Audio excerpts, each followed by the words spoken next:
Ayan, Renzo, enjoy ka lang ng snow ngayon. Kasi it might be the last blow of snow that you will be enjoying walking around for this year. Nakikita ko na yung sinag ng araw na unti-unti nang nagiging cause ng pagme-melt ng mga snow na yan. Ayan, nagpa-brown na nga ang mga snow at hindi na talaga kulay busilak na maputi. Kasi ibig sabihin yung snow na yan ay mga 2 araw na sa lupa at hindi na nasundan. At pag ganyan ang kulay ng snow, napakalamig na yan.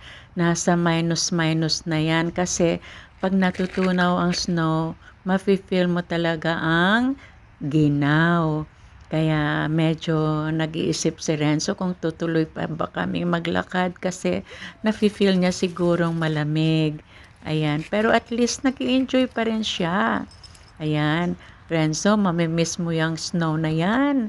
Pero next year, nandiyan na naman yan. Hindi pwedeng lahat ng araw or lahat ng taon ay may winter time. At napakaginaw talaga. So, andyan na yung spring soon na isa sa pinakamagandang season dito sa Canada.